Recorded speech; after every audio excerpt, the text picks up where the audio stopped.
Magandang araw mga bossing. So, shoutout sa ating mga viewers and buyers sa ating 430,000 followers sa ating Facebook page and 77,000 subscribers sa ating YouTube channel. So, ngayong araw mga bossing, available tayo sa isang SUV diesel na 5-seater. So, ito mga boss, sobrang baba lang na milyahe. Only 17,000 km. So, galing din to ng bangko mga bossing, So sa mga interesado dito, kulay white to na Hyundai Tucson diesel engine na 2016 model mga boss. Makina na ito 2.0 mga bossing, Yan. So naka R17 yan, naka polish gray yung kanyang mags. Same time naka R17 na all disc brake pala mga boss, Yan, naka all disc brake. Coding na ito is Friday mga boss. Dito sa kanyang front area, ito po is naka projector headlight mga boss. Malinaw yung kanyang mga projector headlight, yung mga lens mga bossing. And same time binibigay ito sa napakagandang presyo. For walk-in binibigay nila ng 665,000 mga bossing. Pero dito sa atin binibigay lang to ng 625,000. Kaya swerte yung ating mga viewers and buyers. Original na milyahe 17,000 km mga bossing. So sa mga interesado, explain pa natin ng bahagya mga boss. So nakikita nyo naman yung pormahan niya, yung kanyang lower part ng bumper, yung kanyang wheel arch connected sa kanyang running board na naghahatid na napakagandang forma. And same time, kulay white yung ating unit. Yung kanyang front grille is naka kulay silver mga boss. Same time, projector nga yung kanyang headlight. Then dito tayo sa sidings and sa likuran mga boss. Yan Okay, all this brake yan mga bossing ha. 4x2 unit na CRDI diesel engine. So ito yung kanyang likuran mga boss. Okay, so gas, silipin natin kung meron. So latag na kasi ito mga boss, kaya napakaganda na mga bossing. So declare din natin yung issue. So hinihintay lang yung parts para dito sa ating power window dito sa likuran mga boss. Yan, so yun lang talaga yung issue niyan mga bossing. Then sa makina, check naman natin yan mga bossing. Yan, so walang usok, walang talsik to mga boss. Pero abangan nyo rin mga bossing. Okay, sa gulong natin dito, yan, 85% red light pa mga boss. Naka 6 stud yan. Walang tama ang mga mags mga bossing. Alright, so dito sa front area, so eto mga boss, parang dito may retouch ng bahagya mga bossing. So yun lang, dito lang sa front area. Kasi may mga gas-gas dito na nakaraan maliliit yan. So baka pinapantay na para mas gwapo mga bossing. Okay, so open natin. Interior muna tayo. So naka full tint na to mga bossing. Bale, di pa to nadi-detailing mga boss. Yan, so car wash pa lang. And ito yung kanyang door panel kulay black mga bossing. Then gumagana yung power window dito sa harapan. Dito lang sa likuran ng hindi mga boss. And same time, ito pang-adjust to ng ilaw natin mga bossing sa ating headlight.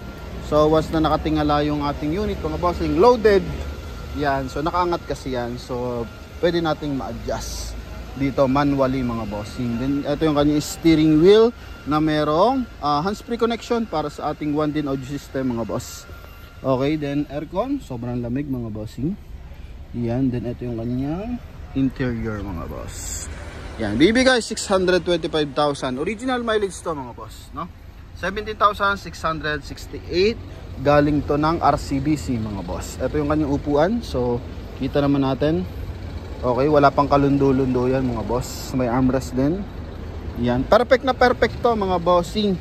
Kung ang hanap nyo talaga ng performance, lalo sa mga rough road area ng Bagya, gusto nyo mas lessen yung tagtag, eto ang the best piliin mga boss. Same time, wala siyang handbrake mga bossing. Naka foot brake po ito. Okay, then may rubber matting na kulay brown. Yan. Then dito sa second row mga bossing, ito yung kanyang second row. So silver yung kanyang door opener. So I think nagtatumble to nga kanyang upuan sa likuran. Pero ito kasi may armrest. Yan para medyo social ang datingan. Ceiling natin kulay gray mga boss. Yan.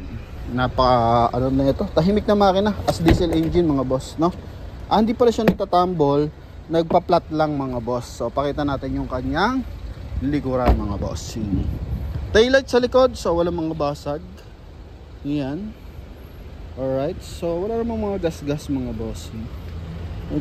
Wala talaga mga boss Okay, so eto, malaman natin dito sa mga singit-singit kung meron. Ayan, dito wala rin naman mga boss. So sa bagay, sobrang baba naman kasi ng milyahe na ito mga boss. Okay, so eto yung kanyang compartment. Same time nagpo-fold to, no? Yan, nagpo-fold to mga bossing. Para kung sakasakali mga boss, maglalagay tayo ng mga bagahe, so pwede. Alright, so ito naman yung kanyang lagay ng spare tire mga boss. Idol, wala tayong spare tire? Ha? Walang spare tire eh. Nandito nakalagay eh. So pa-check lang natin mga boss, spare tire. Kasi minsan galing bangko wala spare tire. Pero tinanggal lang. Tinanggal lang. Okay, so ito. Yan pati ilalim, puting-puti mga boss. Ganda ng kanyang luggage compartment mga boss. Okay, so ito. Yan. Original lahat ng mga binto, mga bubog niyan mga boss. Yan kabilang side mga bossing. Ito. So din siya, nagpa-flat surface mga boss. So tingnan natin dito. Mas malapad na siya mga bossing. Yan So kita nyo ba yan mga boss? Okay, hindi pa sira yung mga hydraulic niya. Gumagana yung mga bossing. Yan. So coding is Friday. Bagong kuha lang plaka mga boss. So parang Friday nakuha mga bossing. Yan Friday to nakuha. Yan. So release kasi itong unit sa Hyundai Cainta mga boss. Ito yung kanyang front area mga boss. Aircon, goods na goods ang aircon. Ito yung kanyang center console. May mga barya-barya pa. Okay. So ito pag napabayaan mga boss, yan, ganyan yan, naninilaw ang unit. Pero ito 2017 model, lagyan mo lang sa car wash at bapping mga bossing. So walang tama yung kanyang mga bossing. Yung maliliit lang na gas-gas. Pero walang tama yung kanyang mismong lower part, yung running board mga boss. Yan yung paikot. Para siya kasi nakarap around bumper mga bossing. Okay, kita mo yan mga boss. Ayan para siya nakarap around bumper. Paikot, meron siyang side protection. Yan. So para dyan tumatama yung mga asphalt, mga maliliit na bato mga boss. So nakapaikot yan. So may purpose yan mga boss. Okay, compare mo dito sa mga naka-direct. Yan So yung ganito, walang wheel arch. Pag adjust ng side mirror, check na rin natin. Total nandito na rin naman tayo. So okay naman, goods. Baba natin. Yan. Yan ito kabilang side. Yan mga boss. Okay, so dito lang talaga. Magkabilaan yan pero na-orderan naman na nila ng parts. So waiting lang tayo mga boss. So declared lang tayo mga bossing. Para nang sa ganun biglang takbuhin ng ating mga buyers. So alam nila. Pero papagawa to mga boss. Hindi to i-release ng sirayan. Same time, kulay silver yung kanyang aircon blower mga boss. Ayan Okay, so ito po. Ang kulang na lang dito is magandang steering wheel cover. Then engine bay tayo mga boss. Makina na ito 2.0. Idol, gwapo! Pasuyo ako, idol! Suyo tayo kay Idol Guapings. Yan.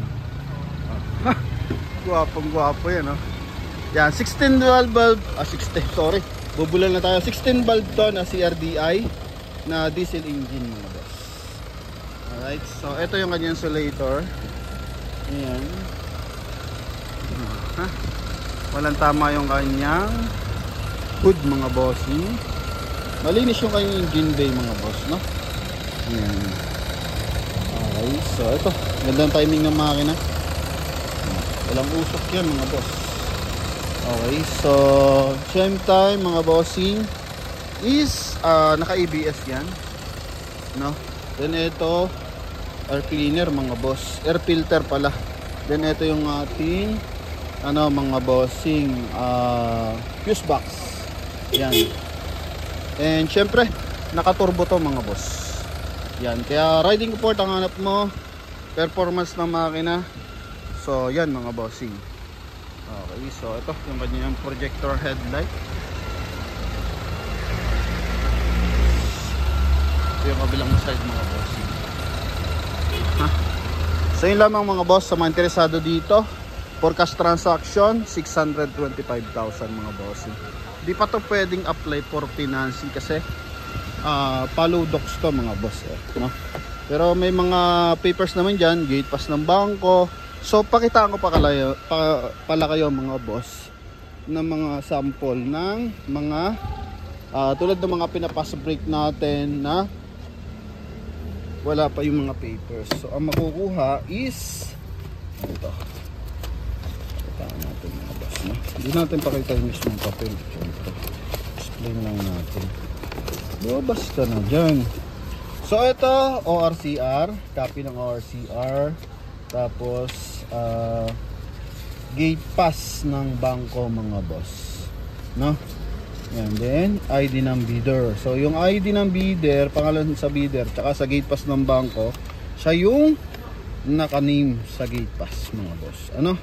Yan. So siya yung allowed person ng bangko mga boss.